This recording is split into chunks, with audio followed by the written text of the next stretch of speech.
Oggi per te non brilla più sole, o Sala mia, e al contemplarti mi si stringe il cuore. Non vedo più le tue merlate torri, svettanti verso il cielo, né la mole del tuo sacro tempio bicentenario. In te non c'è più vita per l'immane tragedia di una notte, ma una pietra sull'altra ti sommerge, frattando ombre di uomini vaganti, annaspano tuoi sassi senza vita, e le lagrime scendono dagli occhi, incontenibili e ardenti. Quanti ricordi, quanti sogni vani vengono in te sepolti, o sventurata terra dei miei padri, ma ciò che mi tormenta è il domani più oscuro e senza volto.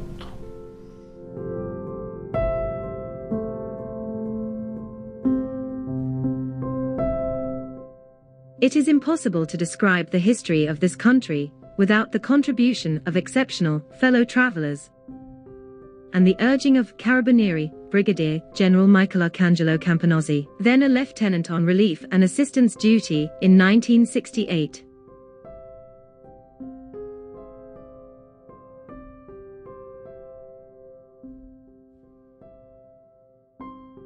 It was his suggestion to remember two meritorious figures. Father Pio of the Passionist Fathers in Rome, who, spinning like a spinning top in the streets all afternoon, saved a large part of the population by inciting them to leave the town. And Dr. Francesco Mule, an active and highly professional doctor, who realized the tragedy and bravely exposed himself to the risk of collapse of several unsafe buildings, such as the Ospedaletto and the house of Monsignor Paolo Corona, to save human lives from the rubble, saving them from certain death.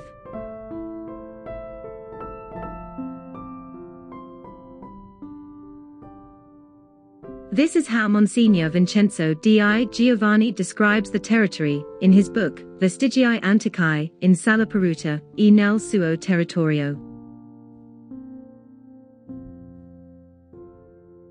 Placed on the right bank of the river Belice on the flanks of a hill that looks east and south, descending slightly on both sides, to the foot of other hills that approach the river. And the land surrounds the ancient fortress that nevertheless rises majestically on the edge of the cliff that forms the summit of the hill.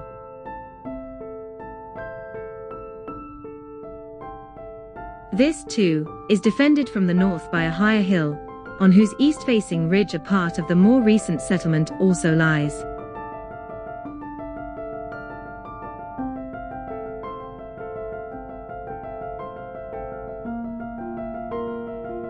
The area is bordered by the Balattiso, San Vito and Porcello mountains, with the Sinapa forest and a large valley crossed by the Belice River, and bordered by Santa Ninfa, Contessa Entellina, Poggioreale, Santa Margherita del Belice, Montevigo, Partana and Ghibellina.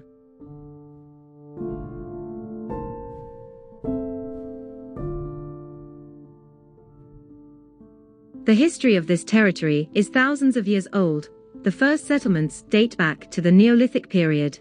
Sacred stones and primitive altars have been found on Mount Balattiso. Inhabited in succession were Sicans, Illyrmians, Greeks, Romans, barbarians and Byzantines. It was the Arab civilization that left the most pronounced imprints.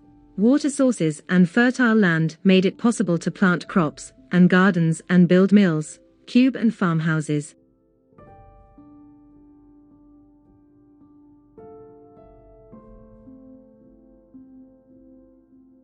Along the Ronta Road, one of the main arteries of this territory, where animals caught grazing illegally were taken to be redeemed by their owners.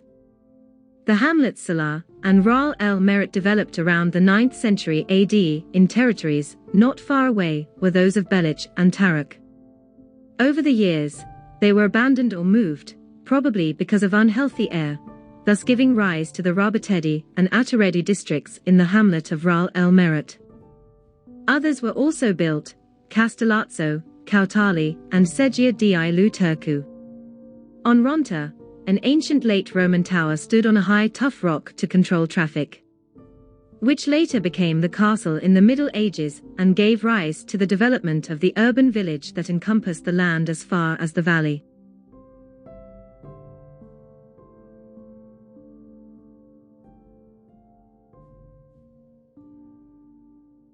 The advent of the feudal regime led to a hardening of political and economic life, thus generating serious states of poverty among the people. Suffice it to think of the infighting between the Chiaramonti and Ventimiglia families that resulted in acts such as crop and forest fires. Salaparuta was recognized as an urban agglomeration in 1180 at the height of Norman rule. Over time, other peoples such as the Aragonese and Angevins strengthened the feudal power of the barons who, from usufructuaries, became masters of the feud.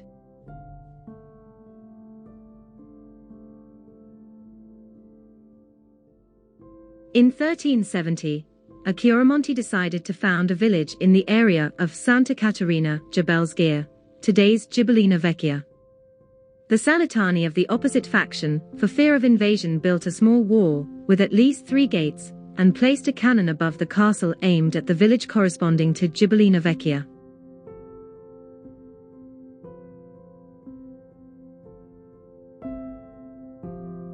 In 1503, the area of the village was enriched with the Lignudusi quarter thanks to Girolamo Peruta. In 1625, Francesco Alieta started the construction of the Carubba quarter. Historical photographs show that the boundary wall was built before the streets. As new houses had to be built later, the wall was demolished, causing the difference in height that was later filled in with a series of steps that can be seen today in various parts of the town.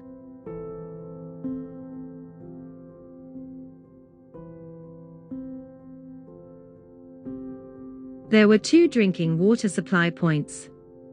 One was in the Piazza della Fonte, where the industrious women of Salaparuta used to go with the ruteda and the heavy quarter on their heads.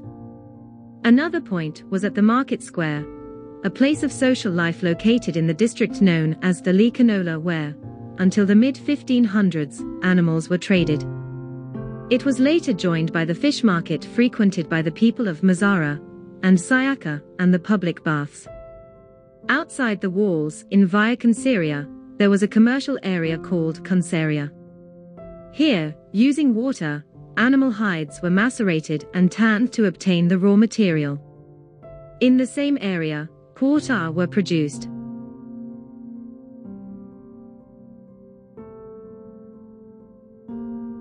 Around 1520, the urban agglomeration began to develop with the Peruta family's request for the ius edificandi, for the use of an area opposite the Conceria quarter. The story tells of the hot climate between the Chiaramonti and Moncada families in the management of the territory in an attempt to grab as much land as possible.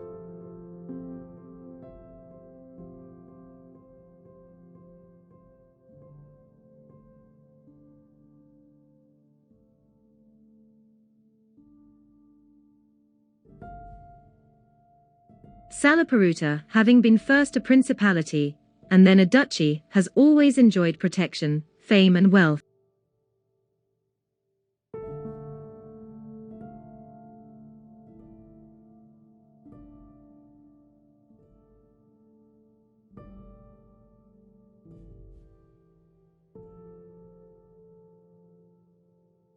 Over time, the castle took on the terms castro and fortress, as it was built as a military rather than baronial factory, with a square tower and 2 smaller round ones.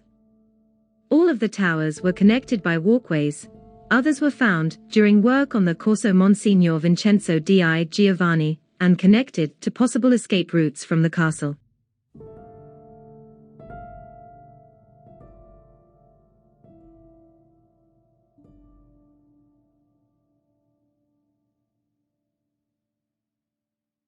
In the Middle Ages, it belonged to the family of Errigo Abbotte, who was very famous in Trapani. In the 15th and 16th centuries, it was the home of the Paruta family, who affixed their coat of arms to the main pointed arch door opening on the western side. They were probably responsible for the joining of the square tower with the smaller ones, by means of large rooms, resulting in the formation of a triquetra that delimited a large inner courtyard. The castle was also later inhabited by the Alliata family.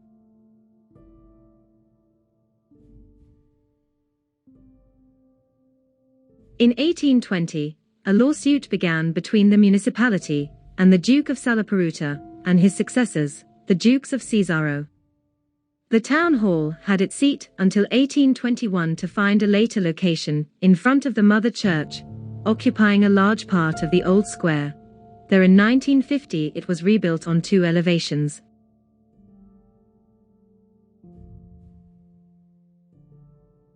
With the departure of the last Duke of Salaparuta, the castle lost its character as a point of reference and the situation of the village began to decline. The population was tired of the gabelle, and disputes arose regarding the demands for civic uses. The concession of the feud in exchange for services came to an end and many peasants, having gone hungry despite caricaturi being full of grain, emigrated. After 1821 it became a private residence until 1955. The last presence can be traced back to the Crocchiolo family. In fact, the last Alliata took refuge in Santa Flavia at the villa of the notary Ciori, and, to ingratiate himself with him, gave him the castle after appointing him administrator of all his feuds. So Ciori arrived in Salaparuta with a beautiful daughter. One of the Crocchiolo fell in love and married the notary's daughter, thus becoming the owner of the castle.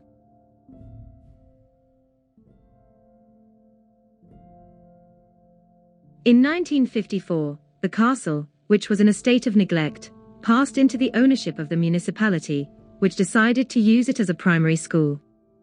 Today, the base of the square tower and parts of the walls remain, along with many disconnected ruins of the school building.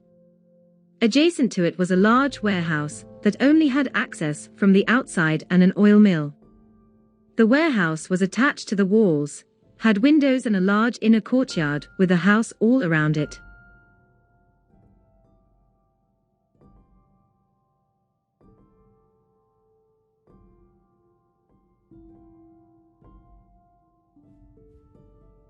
On the 14th of January 1968, the tower was shaken, some merlons and one of its corners fell, and at 3 a.m. the next day, crashing to the ground marked the end of Salaparuta.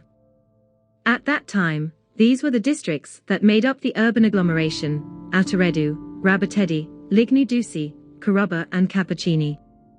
In the oldest part of the town, in one of the many streets that cut through the city walls, there are still the remains of the storehouses of one of Salaparuta's noblest families, whose members included a minister and a prefect, the Messeri, as recounted by the Salaparuta postman at the time of the earthquake, Mr. Gaetano Sant'Angelo.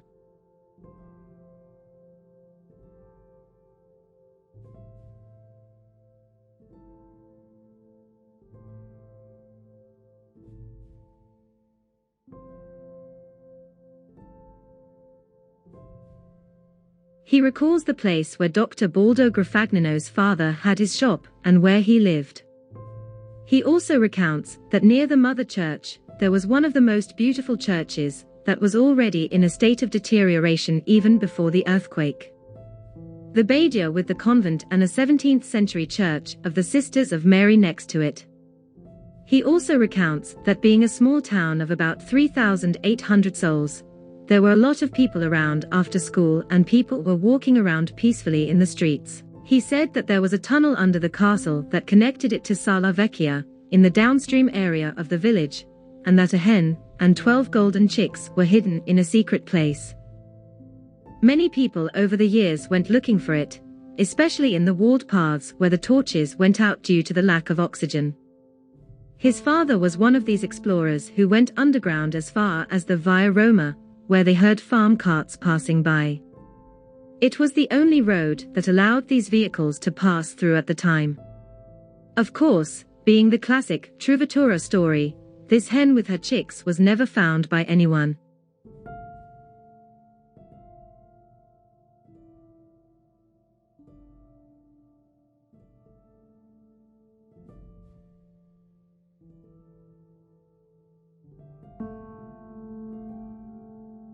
All around there are other remains of buildings that on the side opposite their main entrance are buried due to the difference in height of the ground. Giuseppina La Rocca identifies exactly where she lived. Not far from the boarding school of the Sisters of Mary, towards the valley there was a row of warehouses.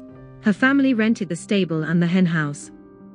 She recounts that when the tremor occurred at 1:29 p.m., they went outside and saw the flag tower of the mother church swinging and a boulder fell in front of the house door. It was a moment of great fear. She went to read up on earthquake tremors and read that if there was another tremor within an hour, it would be catastrophic. So she told her mother to hurry up and have lunch. They did so quickly. After about an hour there was a second tremor. Her father freed the mule and they immediately went outside to the Spiazzo Ateredu. As she went back in time, this chant came to her mind. Bambineda, bolla bolla kai lucianu e tutulu tu, diuni posilu to peduzzu nasai la menta e lu basilico.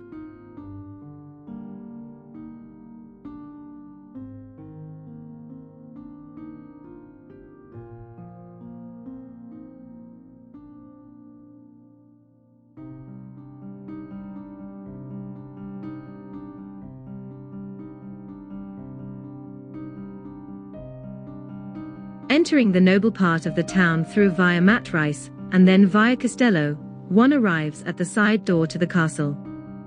It was an elegant double ashlar door with a large solid wooden door, which was replaced with an iron door during renovation. Unmarried women on their way to church did not go up the main staircase, but passed through this doorway where unmarried men stopped to watch them pass. If the woman cast a glance, then the gesture was a positive sign. The structure of the castle turned in a horseshoe shape. It was something very elegant.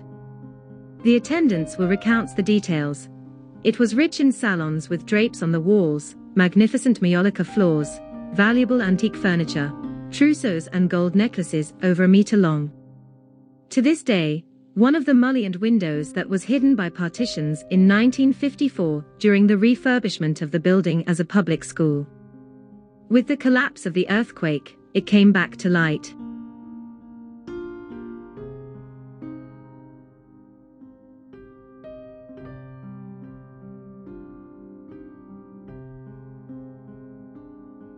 The architect Giuseppe Verdi recounts having carried out an archaeological survey in the atrium of the castle with a group of volunteers and archaeologists in order to verify the existence of traces of a dungeon, but to no avail.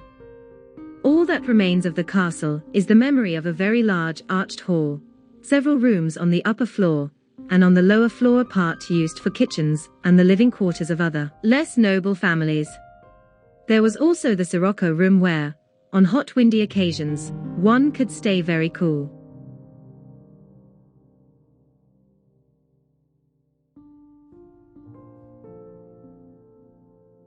At the intersection of Via Matrice and Via Castello, the mother church is accessed from the side.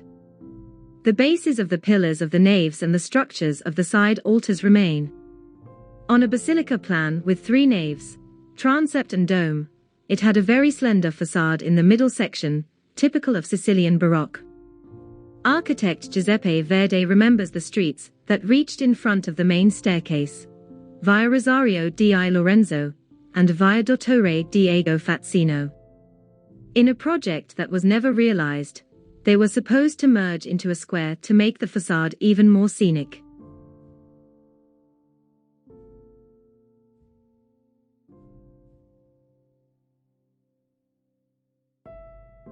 The structure derived from a rebuilding and extension of the old church that is supposed to have been in the 12th century the ancient chapel of the Crucifix, originally the chapel of the castle. Documented in 1436, and dedicated to Saint Catherine of Alexandria, to whom the Peruta family was very devoted. It could have had all the characteristics of a tricora. Enriched with stucco work by craftsmen from Bisacchino, it was chosen in the 15th century by an alliator for his wedding to Princes Grafio of Partana.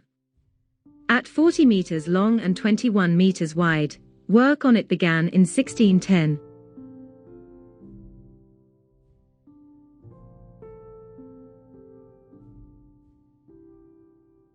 The Baroque facade was very high, and in addition to the classic staircase on either side were two staircase towers, two spiral staircases, and a beautiful clock overlooking the valley. It was completed after 1834.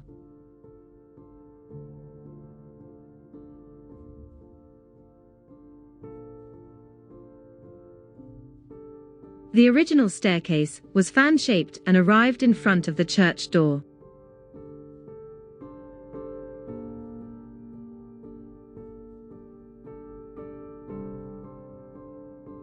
From 1931, it was the natural backdrop for many photographs commemorating weddings, communions, confirmations, and funerals.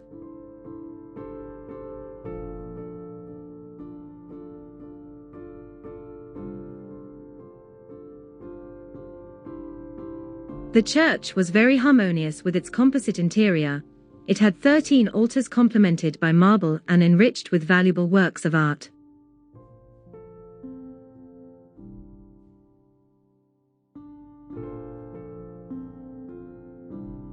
In the niches were the crucifix, the baptismal font, and on the opposite side the tabernacle.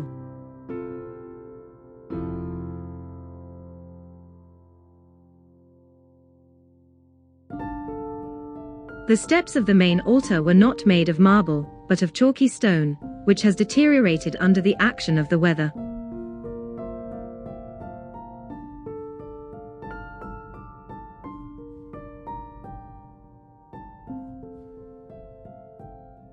From the early 1700s, the sacristy probably housed Saint Catherine of Alexandria. A marble statue from 1350 that is still mistakenly believed to be Queen Blanche of Navarre, who was in Sicily around 1411. The statue is believed to have arrived thanks to the Peruta family and was part of a large cenotaph of the Tuscan school, sculpted in Naples, which was later dismantled. In fact, afterwards, a state of incompleteness can be seen. Even the typical elements that characterize the saint in iconography are missing. The wheel of martyrdom and the palm tree, it is known for certain that they were destroyed over the years. It is also said to have been taken up by Bartolomeo Berrettaro, a Tuscan sculptor from the second half of the 15th century, who moved to Sicily to give it a different image. It was damaged by the earthquake, then restored. Mr. Gaetano Sant'Angelo recalls that under the sacristy was Giovanni Bonanno's oil mill. There were several oil mills in Salaparuta, one of which was owned by the grandfather of Councillor Anna Maria Crocchiolo, and in partnership with Dr. D.I. Giovanni.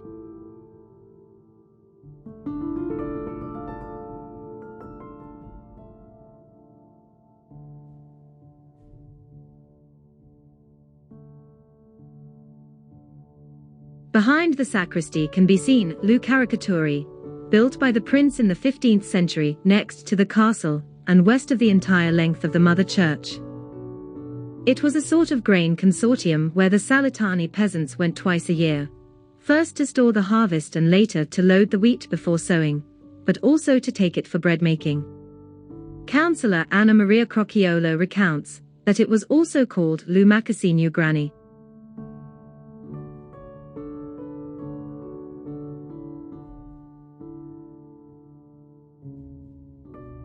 When the mother church was built, the tufa bank of the bastion was cut to create the side access road to the Caricatore. Rainwater runoff channels departed from it and were often used by the population to escape. There were probably also rooms under the tower that were used to store various kinds of material, located far from the castle, and also to keep someone segregated.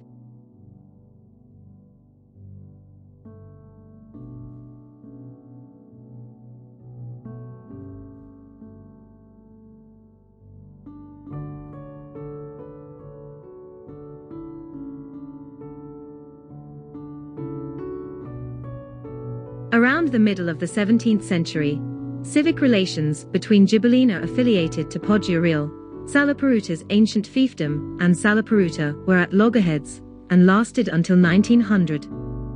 The two factions did not cease to antagonize each other. Even with customs impositions for passage through the territory, and for the use of the waters that passed through the 3 mills of the Tremula. This was because Salaparuta, being rich in water, was also rich in mills, indispensable for grinding cereals, especially wheat. Historically, the first, made of polished stone and rotating, were entrusted to animal power, the later ones operated with water, then with motive power, either burst or electric.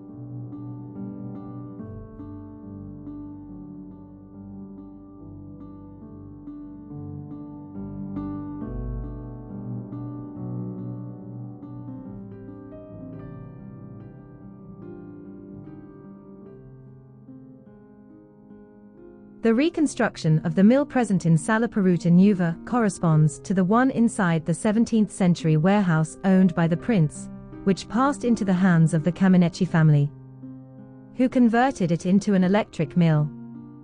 In general, there were about 8 mills. 3 at the Tremula, 2 that changed hands at Poggio Reale, another 2 further down the valley as evidence of substantial rural activity, and then the Cicoria mill, which was demolished during the construction of the railway road.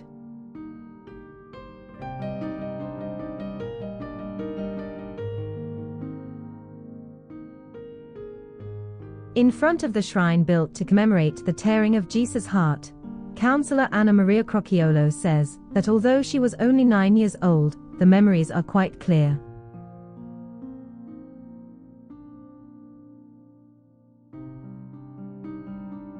In November 1956, in the house of Carmelo Sansetta and Gina Rapolo, a childless husband and wife, located at No. 16 via Dr. Antonio Gullo, the lady noticed the presence of numerous inexplicable little worms, which turned out to be unknown to veterinarians and resistant to any insecticide or disinfestation.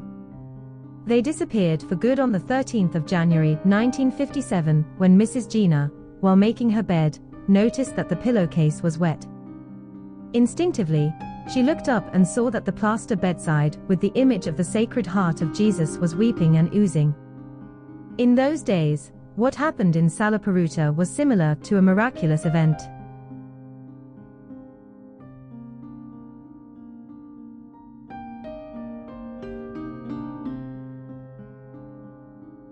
It is linked to the sad history of the earthquake, since the tearing occurred on 13, 14, the 15th and the 25th of January 1957, and the earthquake that destroyed Salaparuta happened on the same days. 11 years later. At the end of the series of episodes, the tomb was placed in the mother church, and was then buried under the rubble. During the days of the lacrimation, the town was invaded by people from nearby towns who flocked to see what had happened, along with the carabinieri and the doctor, who took a sample of the spillage for analysis, which they then determined to be human tears.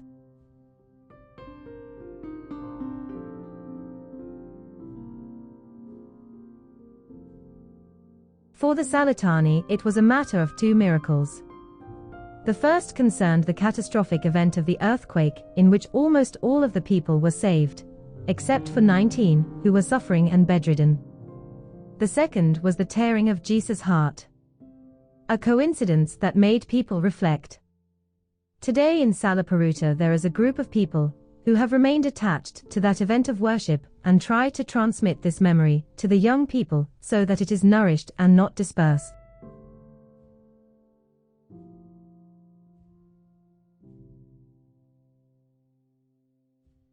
The caricature was associated by popular imagination with meanings related to the impetuousness of the wind that blew there, or to the terrible times of famine and feudal pressure, or even to the presence of a mysterious black hand that terrified children.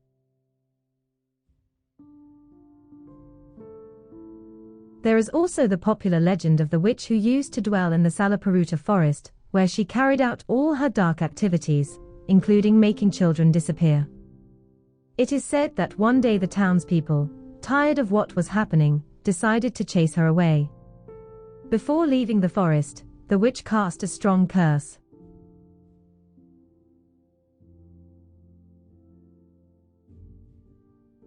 Until 1625, the Strata Grani connected Salaparuta with Alcamo, Borgetto and Palermo through a trazzera.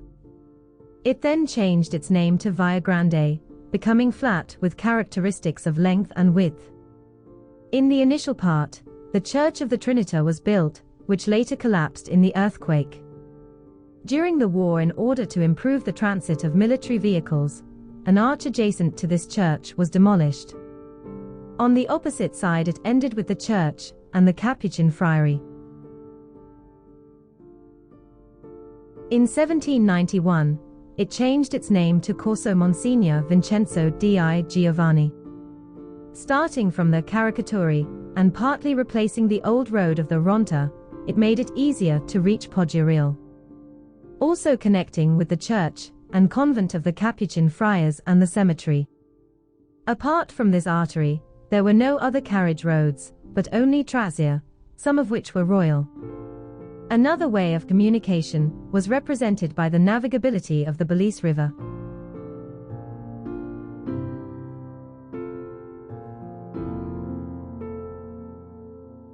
Culturally, Salaparuta grew up with a theatre where the Sicilian comedians Franco Franchi and Scipio Ingrassia are known to have performed.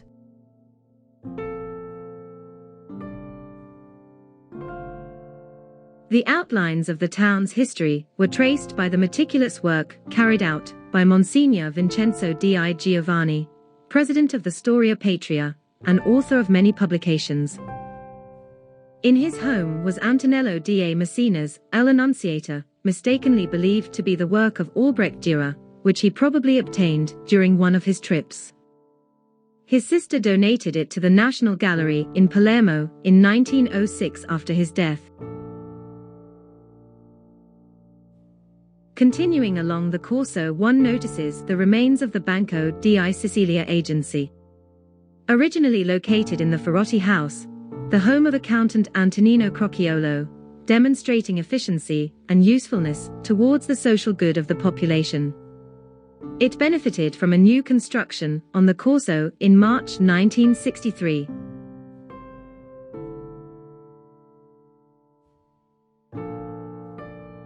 Before arriving at the convent of the Capuchin friars, through Via Marconi, one reaches the narrow-gauge railway line that came from Castelvetrano and was built during the First World War. At the Salaparuta Poggioreale station in 1922, the first train arrived through the tunnel that passed under the town. No trace remains of the railway station except for two sections of tunnel now used as a mountain bike route and a tender photographic memory of the future doctor, Baldo Grafagnino, portrayed by his priest uncle Baldassare.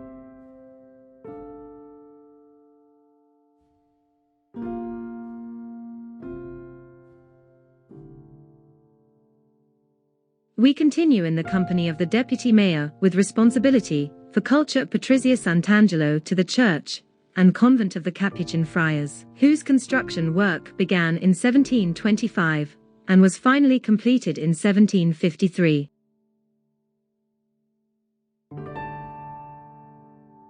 A landslide swallowed up the entire structure. The new convent was rebuilt in 1791. It consisted of long corridors that served 15 rooms on the ground floor and 31 on the first floor.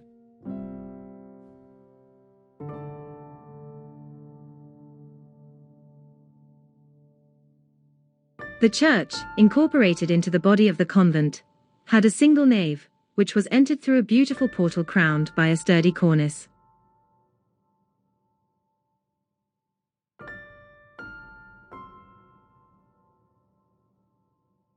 From 1927 to 1963, it was used as a hospital and later as a school. Recent restoration work has brought it back to life through the use of metal structures.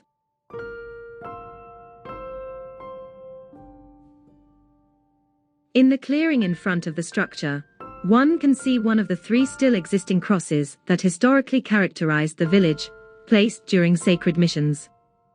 One at Lu Spiazzu on the road to Gibellina, another at Lucamentu, on the road to Poggioreale, and the third at Spiazzo Ateredu, on the road to Santa Margherita del Belice.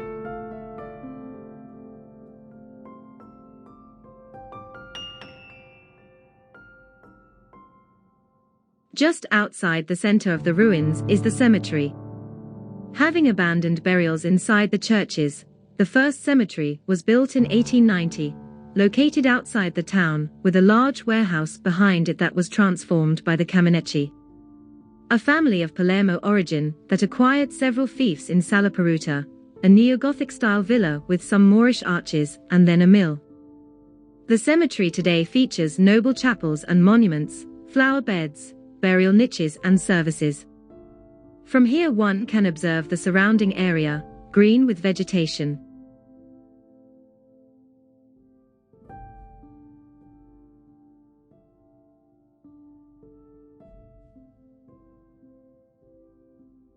There used to be 3 forests, that of Pergola, one called Lu Boschetto owned by the Gullo family, which has now completely disappeared, and another called Canamasca.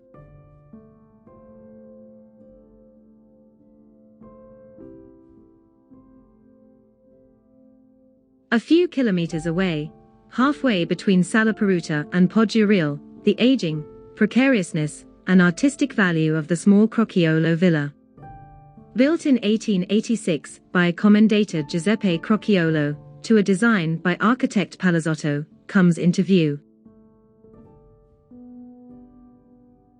Before returning to the new Salaparuta, one cannot fail to cross the Belice Bridge built in 1931 to enjoy a magnificent view.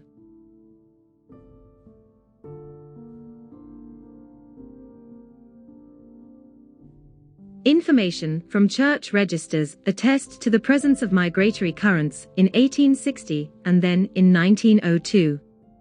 Departures were also recorded due to quarrels between the Crocchiolo and Gullo families that involved the entire village. 2 stories of emigration deserve to be remembered.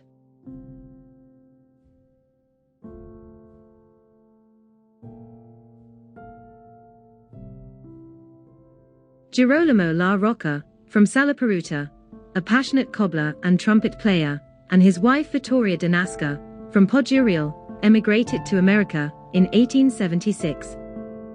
A family of sound and heroic principles, they did everything in their power to defend the rights and interests of Salentani residents and immigrants.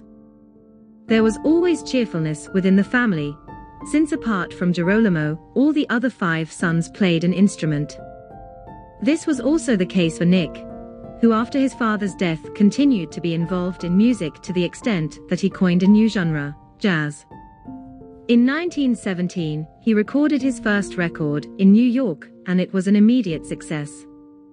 The town of Salaparuta celebrates him with a bust and a memorial day. An international award is also dedicated to him.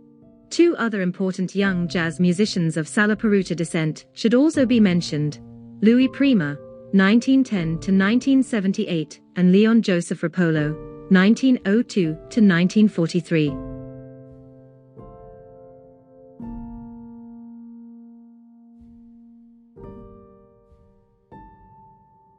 Another emigration, motivated by disputes between families, was carried out in a single night by Mr. Paolo Ricca, a blacksmith and craftsman of various types of knives, stilettos and billhooks from Salaparuta.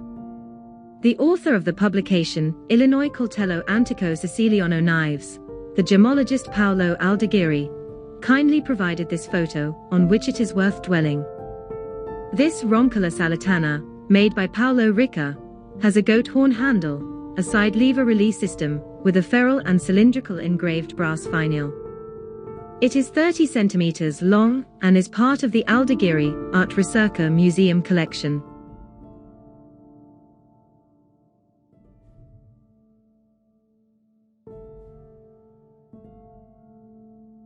Leaving the new town in the direction of the Seggia di Lutercu, archaeologist Francesca Oliveri tells its story.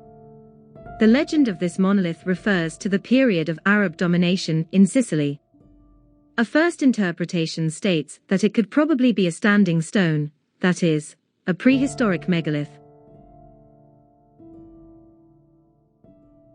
During cleanup work at a school camp in 2010 to 2012, we arrived at its base and found the presence of man-made carving marks. Over the centuries, we do not know whether it was solitary, or whether there were others in the vicinity. We speculate that it might have been part of a small group of similar stones that had an astral alignment, which can be linked to archaeoastronomy.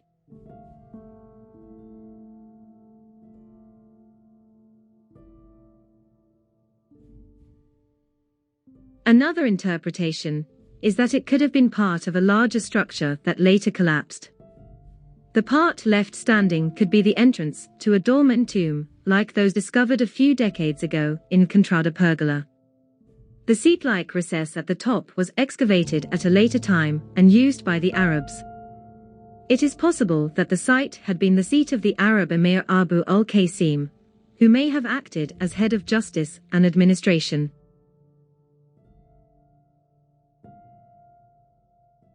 Others consider the possible presence of a mosque and thus of a caliph, who would have performed religious functions. In any case, today it remains a solitary monument, a witness to the past.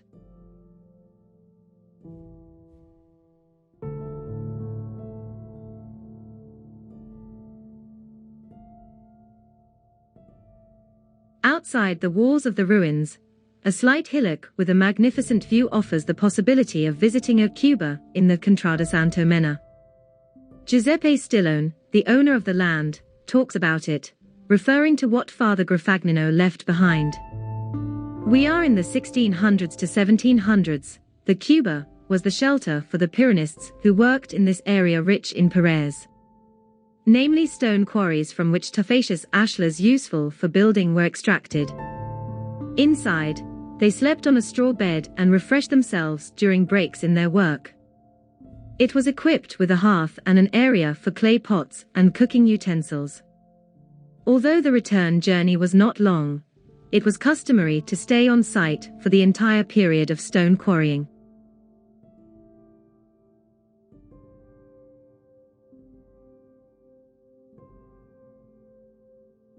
It is a vaulted construction, with the task of cushioning the devastating effects of mainly undulatory tremors. The stones placed one on top of the other hold themselves in place. Looking at the arrangement of the stones, one can see two interventions made by different hands at different times. The construction can be traced back to two master builders, belonging to the Squadrito family for the lower part, and Stabile for the upper part, both from Salaparuta.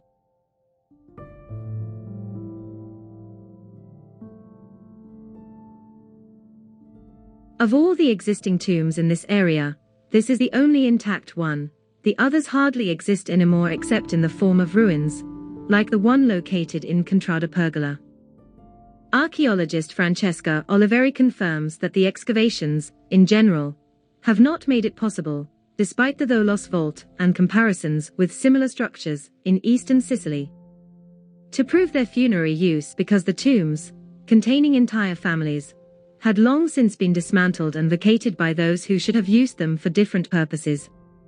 She adds that the cuba known as Stillone, named after the owner of the land on which it is located, was excavated and surveyed in 2012 during a school camp organized by Trapani's Superintendency of Cultural and Environmental Heritage in order to study its dating, which is no easy task due to the numerous alterations carried out over time.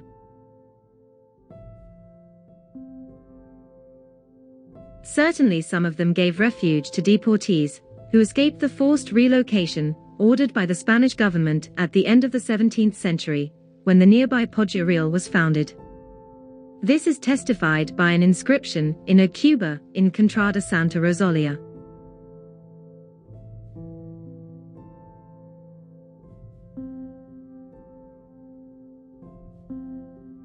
Not all the people liked these transfers. It would have been very tiring and poorly paid work, which is why they escaped by crossing the countryside, where they found these structures that had long existed as prehistoric models of Tholos tombs. In later times, they were discovered by farmers and shepherds who adapted them to their own needs.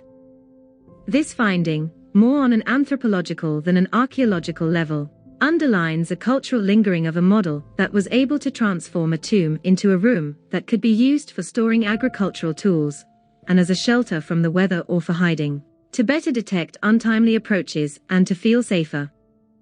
On Monte Porzolo, the architect Giuseppe Verdi, as he told us, identified 9 cube.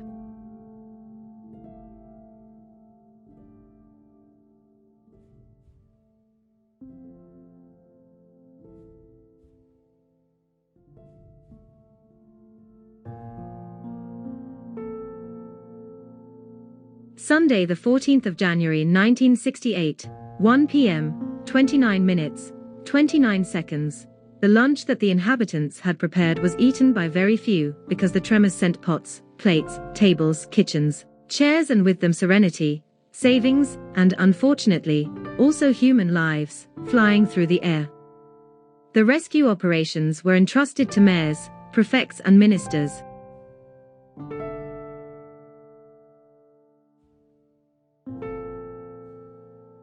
The bad weather of the following days made it essential to erect tents in the Piano della Pietra area. It is not easy to narrate what took place inside them. It is easier to imagine how the loss of privacy, understood as a form of dignity, could have occurred. Everything was missing, water was scarce, there were few toilets and clothes to wear.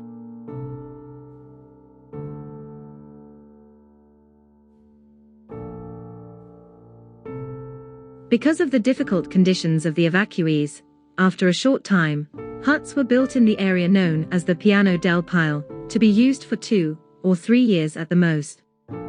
Instead, they were used for 18 long years. The same years that Rossellino Monti from Belmonte Mazzano, in the province of Palermo, would have completed on the 24th of September, 1968. On the 10th of May 1968, while he was taking part in the construction of the slum, his life was cut short due to suffocation caused by an electric shock from a cement mixer.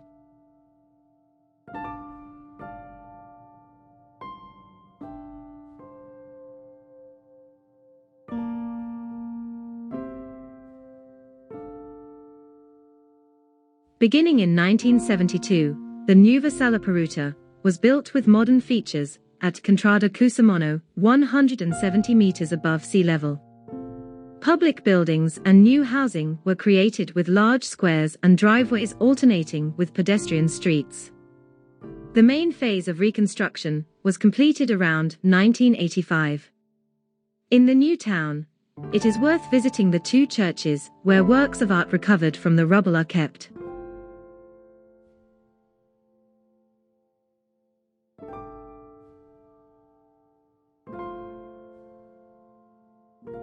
The mother church has a peculiar fan-shaped plan and a facade created through a scaffolding of pillars dedicated to Saint Catherine, Virgin and Martyr, designed by Gaetano Averna, with subsequent work by Luigi Giocondo.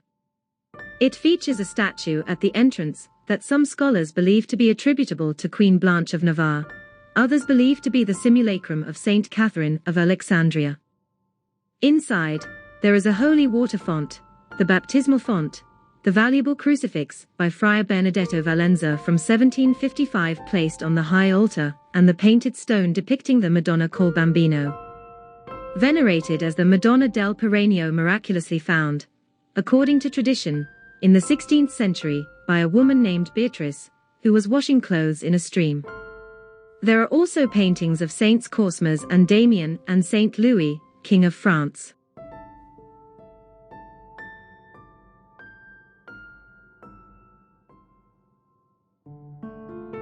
The Trinità Church has a simple, linear structure designed by architect Vito Corte, preceded by a large churchyard.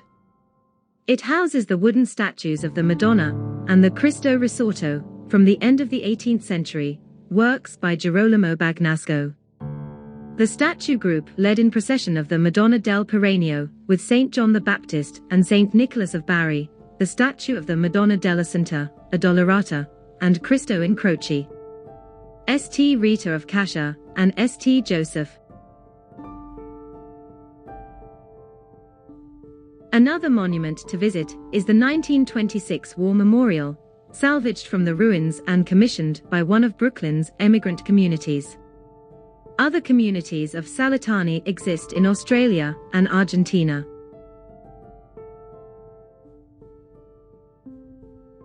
Certainly, the earthquake reset the socio-economic structure of the country, which saw in the various phases of the tent city, the shantytown and reconstruction, an opportunity for the development of new forms of social relations, of housing rules in the name of sharing and growth.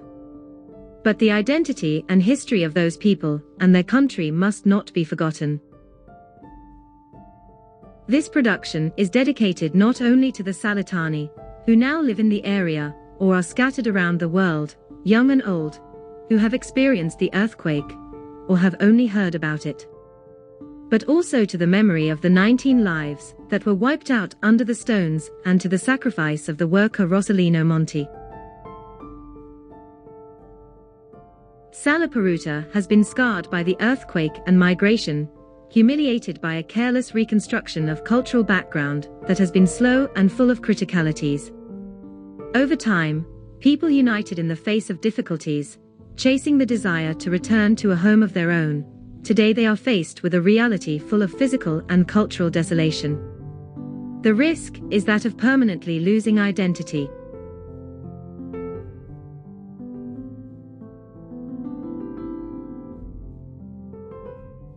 That is why learning about history can come to the ultimate reappropriation of identity roots.